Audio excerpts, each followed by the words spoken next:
I've we have a wonderful presentation planned by the COAC youth as well, as we have some volunteers from IEC Husseini that have given their past experiences at the Interfaith Iftar and what they really liked about it. But before I start my presentation, I would like to go into what Ramadan is and what we are gathered here for today. So, of course, today is the Interfaith Iftar, our first ever virtual Interfaith Iftar, 2020.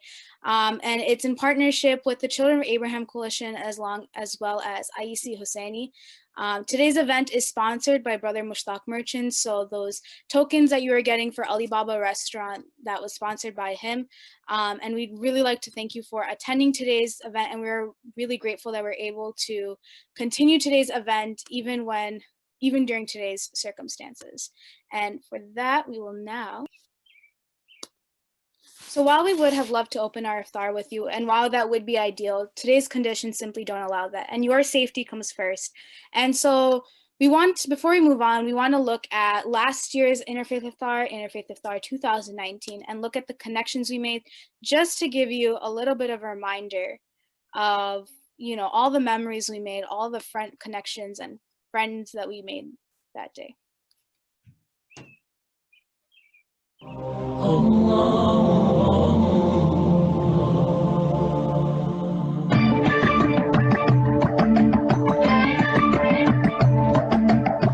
Allah the Almighty, Allahu Allah, protect me and guide me, Allahu Allah, to your love and mercy, Allahu Allah, Ya Allah, don't deprive me, Allahu Allah, from beholding your beauty, Allahu Allah, oh my Lord, accept this plea, Allahu Allah. ربي جنب الله الله الله ما في قلبي غير الله الله الله.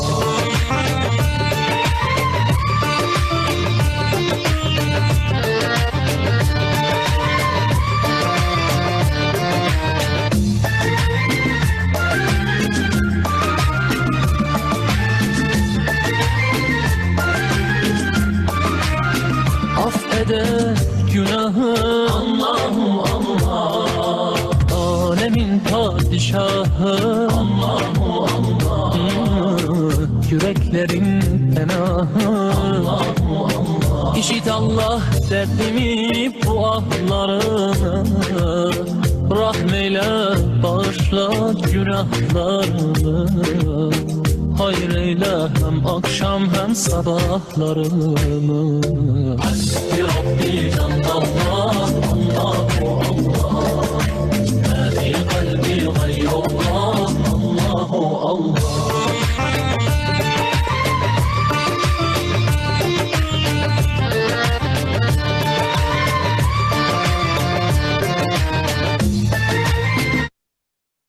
So that was just a compilation of photos from last year's Interfaith Iftar.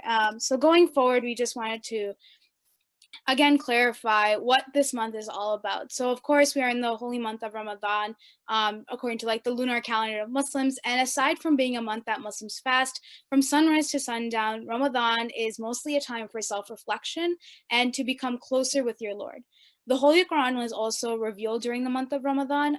So during that night, or those couple of nights, Muslims engage in reading supplications and offer many prayers on those nights, and it's called an amal.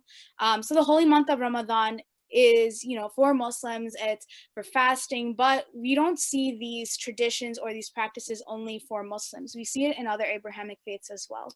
So we asked a Muslim, a Christian, and a Jew, what does Ramadan mean to you? And they connected it back to what fasting is in their religion. So I will go ahead. My name is Sayyidah Khan, and I will be saying for the Muslims. So to me, Ramadan means community. So as much as Ramadan is focused on being a time for self-reflection, I feel like the aspect of my entire mosque coming together as a community helps me become a better Muslim, because I feel one with my faith. And whether being with my mosque virtually over Zoom, or whether I'm, seeing them in person, it's just a great sense that, you're all in this together, and you're all At the mosque, you're all working towards one common goal of just becoming closer to your faith, coming closer to religion, and just having that strong belief system behind you. And so having your mosque and your community with you is just such a nice and strong background. So next we have John O'Neill. As Imran had said, he's a junior at St. Viator High School, and he's a new addition to the COAC board. And he wanted to say what fasting in his religion and what that means to him. So to me, Muslims fast to help with the spiritual discipline. And similarly to the Christian faith, we fast during the 40 days every Friday. We refrain from eating meat during Lent, which is just in preparation for Jesus coming back into Jerusalem. And then Lent to me means a time for fasting and preparation of what's to come. It's kind of a time in life to reflect on what we've been given and to be grateful for it. Thank you. And thank you, John. And next we have Abby Finz as Imran stated, she recently graduated Buffalo Grove High School, and she'll be giving the Jewish perspective. Yeah, so I think that Ramadan is based on community, faith, and reflection. And these are principles that I think all of us can relate to as well. In the Jewish faith, we have a couple different days that we fast throughout the year. One of those major fasting days is our holiday called Yom Kippur. And similarly to Ramadan, during that day when we're fasting, we're not thinking about what we're going to eat, we're not thinking about our own desires, but rather we're thinking about God and how we're forging a connection with others and staying connected to God on that holy day. So whether in the Jewish community or beyond, we're all connected by our faith in God and the humanity of our communities, especially during this time. Thank you so much, Abby. So we also wanted to go into the Interfaith Iftar and how this program would go on normal conditions. So the Interfaith Iftar started in 2014, and it started with a group roughly around 10 people, and now we've escalated to over 100. So in normal conditions, the Interfaith Iftar would have started at Feed My Starving Children in Schaumburg, Illinois. We do this so that while we may not be able to feed ourselves, we can feed others that are less fortunate than us. We then move towards Aisi Hosseini in Glendale Heights, where guests walk in with a rose in hand to the hall where we hear from distinguished personalities, each of a different faith. Once the call to prayer is heard, or the adhan, guests may start getting ready to observe and even participate in the prayer. Shortly after the Maghrib prayer ends, we move outside to open our fast together as a community. So I also wanted to include some of the perspective of our volunteers at the Interfaith Iftar. So we have Fiza Hassan, who is currently enrolled at the Chamberlain University, an incoming junior, and has been attending the Interfaith Iftar since 2015. And Zara Bujani, who unfortunately wasn't able to make it today, but she's a junior at Lake Park High School and has been volunteering at the Interfaith Iftar the past couple of years. So first, we're going to call Fiza Hassan to come and tell her perspective of the Interfaith Iftar.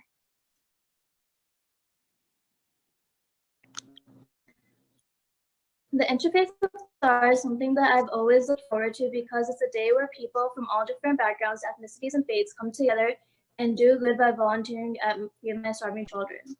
It gives us the opportunity all to get to know each other while doing good, while giving a sense of unity. It's a day where we all get to learn about different faiths and religions, helping to remind us that we all share more similarities than we do differences. The Interfaith Iftar also offers a warm environment for everyone to get to know each other and to ask questions while sharing a delicious meal. Thank you so much, Fiza. And since Zara wasn't able to make it today, I'll be reading hers, but she let me know that she said, to me, the Interfaith Iftar is all about unity and connecting with others. Oftentimes, we forget how similar all Abrahamic faiths really are, and the Interfaith Iftar gives us a chance to remember and embrace that. Meeting new people and connecting with them through similarities and learning about each other helps strengthen the unity amongst the different religions. Now we have Abby saying how you can get involved with creating interfaith peace and be able to engage in interfaith work and get involved with the Children of Abraham Coalition.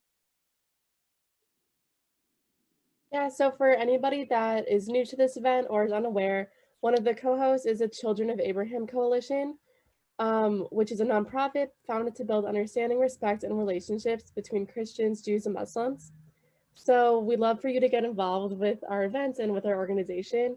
So you can see here the different handles for our social media pages on Twitter, Instagram, and Facebook.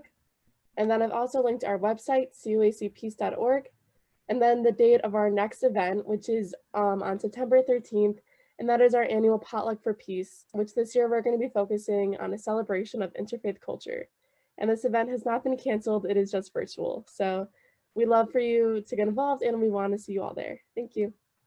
Thank you so much, Abby.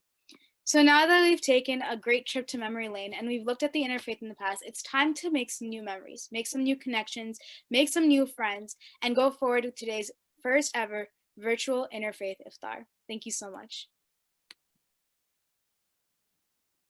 All right, great job, guys. Thank you.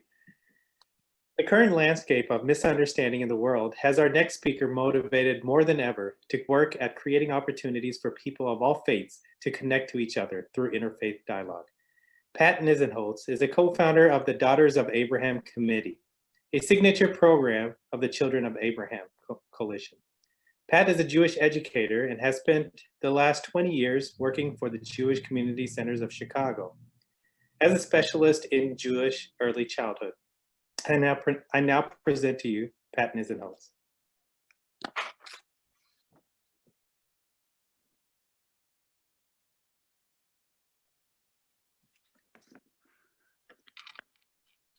Shalom. My spiritual sense has always been influenced by the experiences in my life, as well as the people around me. 4 years ago, I walked into a Children of Abraham Potluck for Peace dinner at St. Viator's. Although held in their cafeteria, upon entering, I had the feeling that I was being sheltered in peace under a tent with no structure. I came with a group of women from my tribe. We were told to find a table that hosted a Jew, a Christian, and a Muslim. Today, I am almost embarrassed to admit that this might have been the first time I was ever in the presence of another Muslim, female or male.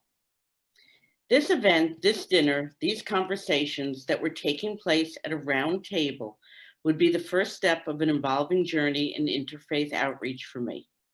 I consider myself a lifelong learner, and so I found myself mesmerized in what each person was sharing. Around this table, my circle immediately widened, and I remember thinking, when one teaches, to learn. My professional career was as a Jewish educator, specializing in early childhood, family engagement, and outreach. My everyday work had me engaged with children and staff, both Jewish and in other faiths, from infants through middle school. This included their parents along with their extended families. At one time, the organization had 11 centers comprised of different populations, interfaith families, and some with varying Jewish religious practices, as well as non-Jewish families that had chosen us specifically for our kashrut policy. Being a cultural organization and not a religious organization, to be as inclusive as possible, but staying true to the overall Jewish mission of the organization, we focused on bringing Jewish values to life, as well as what's Jewish about. I thought back to that time as I began thinking about what my answer would be about what Ramadan means to me. I found myself pondering, what's Jewish about Ramadan? I found it at my first iftar, and quickly I realized that in practicing our spirituality, we're very much the same. We each experience spiritual solace. We each think about how to link ritual and ethics. We each in our holiday practices draw on the spiritual focus to renew the spirit in our lives and to bring our communities of origin closer together. Upon arriving and walking up to the mosque that evening at my first iftar, I was welcomed with smiles and given the most beautiful rose as a token of welcome to our home. Thank you for coming. Immediately, their home became my home. I felt showered in the Jewish value of Chachneset Orchim, the value of welcoming the stranger under a big tent. In Judaism, a tent is a symbol of peace. We see it used as a metaphor in interfaith circles to welcoming the stranger among us. And here I was, a guest at an iftar, being served a lavish meal in a tent that had all four sides open, welcoming the stranger no matter what direction they were arriving from. Once again, I sat at a table with a diverse group of women of all faiths, a circle that, as before in another setting, had no beginning and no end. My attendance there was by invitation, and listening to the stories and descriptions of their Ramadan 30-day long journey and rituals was fascinating. I do confess I did feel a tad guilty for reaping the rewards with all that delicious food for the hard work they had done during the past month without exactly participating in the observance. As I was preparing these words, I was curious to see if in Islam, a tent is also used for welcoming a stranger. What I found was Ramadan tents are a relatively recent tradition, and they do not date back to the origin of the holiday. Ramadan tents are believed to have their origin in Egyptian Saradek tents set up in Cairo for people to offer their condolences. Upon digging deeper, I learned and believe it will not surprise you that this same value of Hakneset Orkim is found in Islam and Christianity, as we all are the descendants of our father Abraham.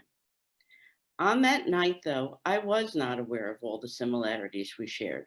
The subject of hospitality in Islam as a witness of faith is also present in Judaism and in Christianity. It is a demonstration that there is another side to this religion, one that is implanted in the very heart of its believers. This reflects God's goodness and bounty toward those who seek it, and of which they are the recipients. Ron Wolfson, author of the book Relational Judaism, argues, if we take that first step in creating sacred communities, we are establishing a welcoming ambiance for newcomers and spiritual seekers. Imagine what our communities would look like if it were truly a place of radical hospitality, a genuine Abraham's tent. In reflecting what the best of Ramadan means to me, I have discovered and am still discovering all the similarities we share. My Judaism also includes ritual of fasting and daily prayer and is said in our similar holy languages. I have found there are identical stories from the Quran and the Torah, and most of all, we share the core belief in the oneness of God. As a relationship weaver, it is up to me to possess an attitude of acceptance, as well as nurturing an understanding of diversity. Because of my previous training and work in outreach, and my community found in Children of Abraham Coalition and co-founder of Daughters of Abraham, I have deepened my understanding of people culturally, socially, emotionally, and spiritually. For me, one of the primary similarities between our two religions is a sense of hope, and I love that this is something we share. For me, my first Ramadan iftar was filled with similarities and not distances. Salam, shalom, peace, and thank you. Thank you, Pat. That was beautiful. Our next presenter is a graduate from Northwestern University Business School with an MBA and owns a software development company in the Chicago suburb of Arlington Heights. He enjoys reading about finance and philanthropy and follows Bill Gates. When we were initially talking about hosting an interfaith event, an interfaith iftar event, Mushtaq was in the forefront and supporting us. As he's been in previous iftars, he is the sponsor for tonight's event. We request all of you to make a prayer for his late parents, Abdul Hussain and Zahra Bai Ali Bahai Manji Mahwawala. The topic of his presentation is what Ramadan means to him. Yes. Oh, wow. Thank you. So what I was talking about is that one of the things that month of Ramadan teaches me is the empathy. Empathy of staying hungry for 16 to 18 hours a day, and then thinking about those people who are homeless and who are poor, who have nothing to eat. This is what brings us to the empathy of those people who has and has not, and have not. The trait of empathy also teaches me to reach out to other religions. I periodically talk to some of my Jewish friends and my Christian friends about the similarity, as Pat mentioned prior to me. Other than looking for differences, I look for the commonality. How can we all be brothers and sisters and work towards the same goal? And that's what constantly every Ramadan I ponder upon and work with my friends to get along and work together to a cause that's common to all of us. The other thing teaches me in the month of Ramadan is a tolerance. Tolerance is a patience. In Arabic, they call it a sabr. Not being able to eat food from dawn to dusk, it teaches you a lot of patience. Having tolerance keeps you spiritually steadfast, especially when encountering problems in daily life, whether it's a family affairs or work related. So benefit of Ramadan is the tolerance and a lot of sabr and patience, because you got a house full of food and snacks and everything, but you cannot, it keeps you unattempting to be able to use those facilities that at your reach. And these kind of tolerance allows you in your day-to-day life to be patient, whether it is your relatives, your children, or at work, when things are not going right, you need to have your patience. When you have your patience, you continue to try and retry until you find the answer of what is, of the people, you win their heart to be able to buy into for them. So the third thing that teaches me is a discipline. Discipline of reading Quran, even though it is upon all the Muslims to read Quran, as for the Jewish people for Torah and for the Christian to Bible. Same thing with Islam, that teaches you to recite Quran, especially in the month of Ramadan. The reason if it is emphasized in the month of Ramadan is because the Quran was revealed to Prophet Muhammad during the month of Ramadan. So it is more important for all of us as a Muslim to read Quran as you would read Torah and Bible. Now, me being a businessman, I wanted to tell you one of the most benefit in the Ramadan for everybody is that because the Quran was revealed in the month of Ramadan, Ramadan becomes one of the holiest months in the Muslim religion. As we all know, Quran has about 114 chapters. The chapters are called as surahs, and then each surah has several verses.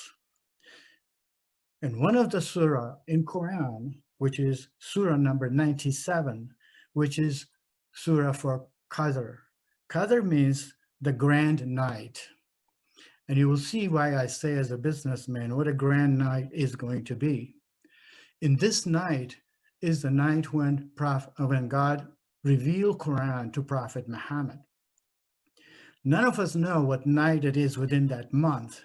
So all of the Muslims, whether it's a Sunni or Shia, we all try to pray a lot during the month of Ramadan for thinking that, and what God says in this particular surah is that we have revealed Quran in the month of Ramadan. And the verse number 3 of this surah says that the night when we reveal Quran is more than 1,000 months.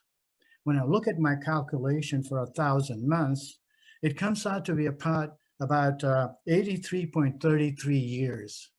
This is the most of the lifetime for most of the people in this world.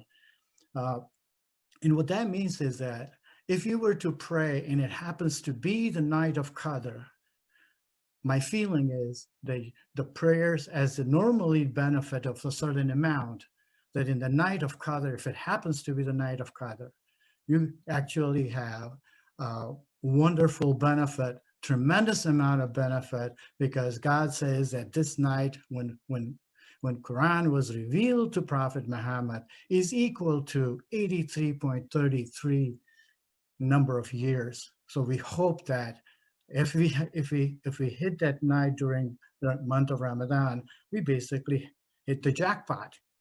And this is what one of the benefits of Quran is. And thank you very much for listening to me. And I hope that all of you stay safe with the COVID-19, and may God bless you. May Jesus bless you, and may Moses bless you. Have a great day. Thank you. Thank you, Brother Mushtaq. We commemorated the night of Qadr that he was mentioning. We call it the night of power. We commemorated that last night. And tonight, I feel like, is another night of power, of interfaith power.